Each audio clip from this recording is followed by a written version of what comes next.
So to hold the guitar in a proper playing position and to set up your right hand on the strings, you want to start by sitting up tall towards the edge of your chair, and you want to make sure that your feet are about shoulder width apart and your shoulders are relaxed. Then you want to take your left leg and place it up on top of your footstool, and you want your left foot to be flat on the footstool and your right foot to be flat on the ground. Then you'll take this lower dip of the guitar here and rest it across your left thigh, like this. And you want to make sure that the lower bout of the guitar right here dips slightly between your knees, raising the headstock to be about at a 45-degree angle or level with your head. And if it's not quite level with your head, what you can do is drop down the lower bout a little further, or you might need to raise your footstool up a notch. You want to make sure that the face of the guitar is mostly straight up and down, not angled back like this, but straight up and down. And that the sound hole is facing out in front of you. And if you're sitting in the right position, the guitar should be in contact with your left thigh, your inner right thigh, right here, and the corner of the guitar should be resting up against your chest.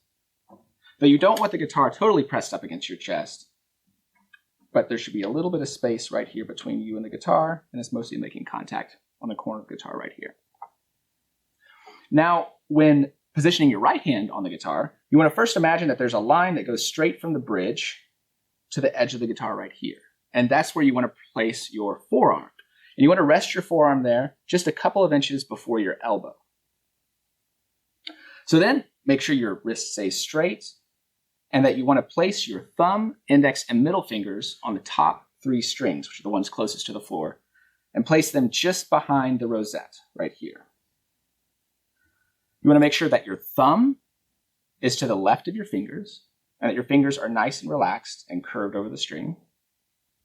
You want to make sure that there's a little bit of space between the underneath of your wrist and the face of the guitar. And a couple of checkpoints where you can ensure that you're in the right position. If you drew a straight line from your elbow through the M finger, it should stay straight throughout, making sure that your wrist is aligned with your forearm. Whereas if you were bent like this, obviously that line would be broken. So you want to make sure to keep proper alignment that you could draw a straight line from your elbow through the back of your M finger. Also, you want to make sure, once again, that your wrist is a couple inches between the underneath and the face of the guitar, enough that you can fit your hand through it. And then finally, you want to make sure that the fingers are curved over the string. And the way I check this is that the knuckle, if you drew a straight line down, is about parallel with where the tips of your fingers are. So in order to solidify and to establish this as your right hand setup and playing position, you want to go over this several times, going through each of these steps and checking yourself and making slight adjustments and refining it. And do this for just a few minutes every time you sit down to practice until it becomes an automatic habit.